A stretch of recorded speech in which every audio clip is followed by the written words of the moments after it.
Hi there, I am Drew Badger, the English Fluency Guide, and in this video I'm going to tell you that you don't need permission to speak.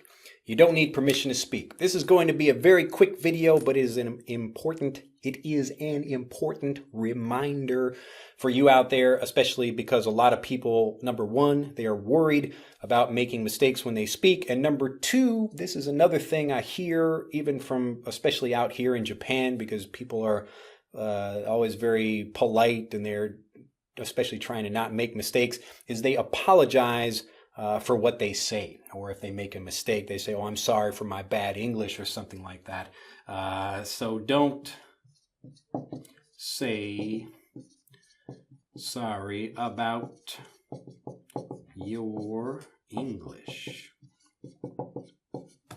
Now, this is most important for you, and it's slightly less important for other people you're speaking with, but I'll put another phrase up here in just a second.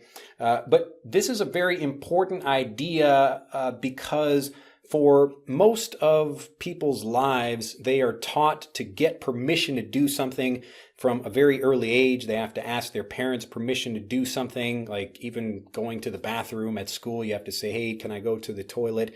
You have to ask the teacher's permission. And the opposite of this is that if you make a mistake, you lose points or you get a bad grade and bad things happen to you. So there are lots of reasons why people worry about this. But the biggest problem is that it conditions people, it trains people, it makes people want to kind of apologize and feel nervous about doing things, especially when they're not very good at them. Even if many people are very good at something, if they make a mistake, they apologize for that thing, and it really hurts your own confidence to do that. So I'll give you just a quick example from my own life related to teaching specifically about this. I'll give you actually a few. We'll see. I want to keep this as a short video. But when I started calling myself the English Fluency Guide a number of years ago, after I was talking with students and figuring out what's like, kind of like, what am I doing exactly that's different? Why is it successful? Why am I helping people? And I realized I was not like a teacher, just focusing on the rules of the language. I was thinking more like a guide and working with the student in the same way that a guide would take you like through their town or into their home and show you how things are working. Rather than focusing on the language, I'm focusing on the student. Obviously, I'm teaching the language, but the focus is the student. So we learn more about how the student understands things, and then we can guide the student to where they want to go much more easily that way. We begin with the student, not the language. And so when I started calling myself this, other people were saying, hey, who told you you could be the English Fluency Guide? Who told you you could do that? Who gave you permission to do that? And at first I thought like, that's an interesting idea. Like nobody has given me permission to do that. And I thought, well, I don't give a fuck. So excuse me if young children are watching this, but I don't care. I don't care if other people have like given me permission to say I'm one thing about whatever. I care about results for my students. So I didn't want to be a teacher, so I don't care about having credentials like a normal teacher. Now, most people, they're waiting for permission to do something. They're saying, well, I can't teach until I have a degree in something, and then I have to get a master's and a PhD or whatever. But what I've discovered, often a lot of people who have these advanced degrees, especially in language teaching, they only focus more on the language and they focus less on the student. So they know so much about the language. It's amazing. Like most language teachers know way more about the language than I do, but I'm not concerned with a lot of deep details about those kinds of things that are mostly going to confuse learners. So when I thought about that as a guide, instead of trying to be a teacher, I said, well, I don't need any permission to do that. And I don't need basically students are saying, I mean, not many, but a few people, nobody says that to me now. Interestingly. But years ago, when it was like a new thing for people, they were saying, well, who gave you permission?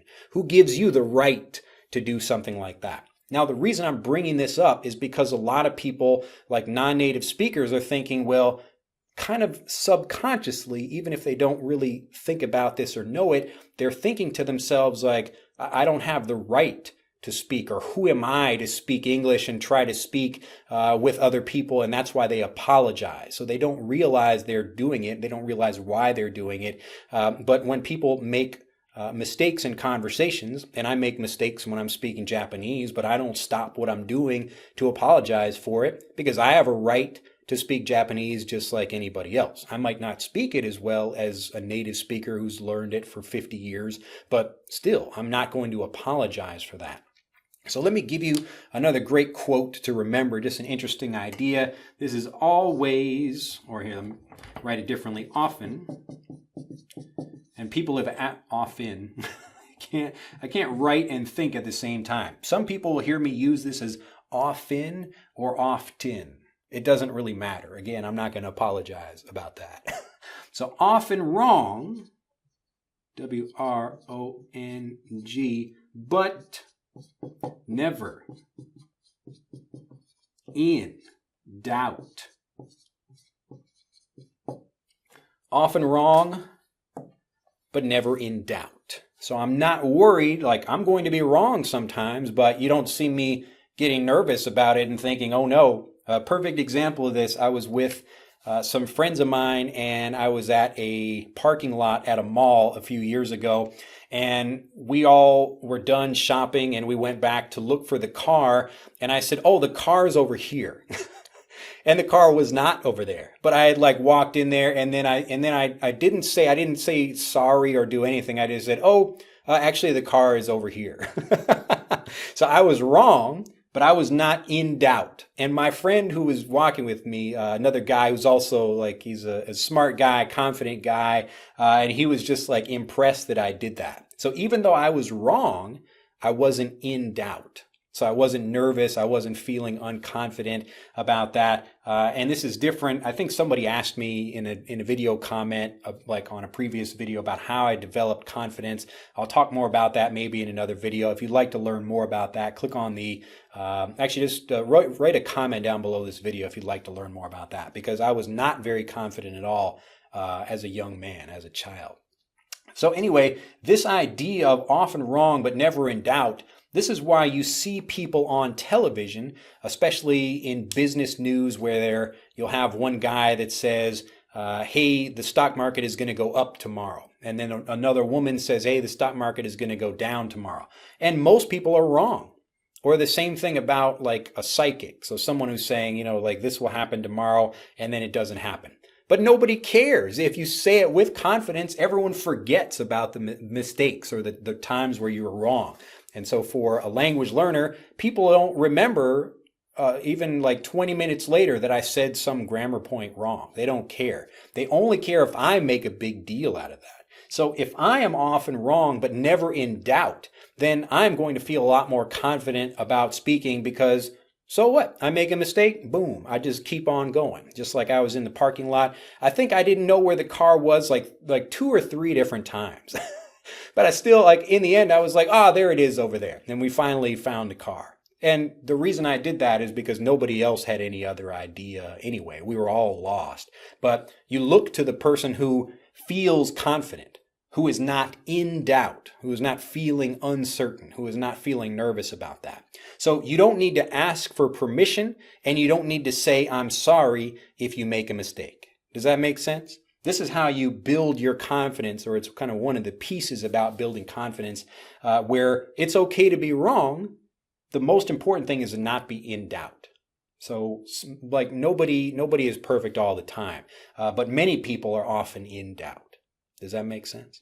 Well, hopefully this idea makes sense to you. Remember, you don't have to ask for permission to speak, and you certainly don't need to ask for forgiveness if you're making a mistake and explaining that your Japanese or your English or your French or whatever is not perfect. It doesn't matter what language you speak, never be in doubt. People are responding to the confidence more than what you actually say or do that causes a mistake. Hopefully that makes sense. This is a very important idea.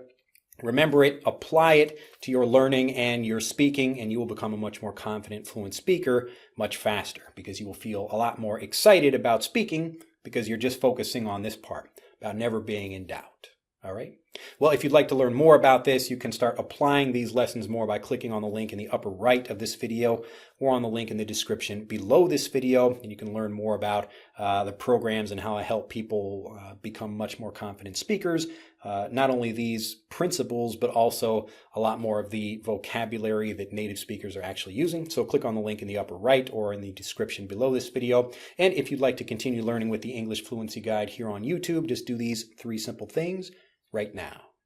1.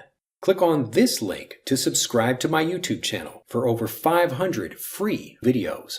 2. Click on this link to download my #1 ebook guide to fast fluency free. And 3. Click here to watch the most popular video on English fluency here on YouTube.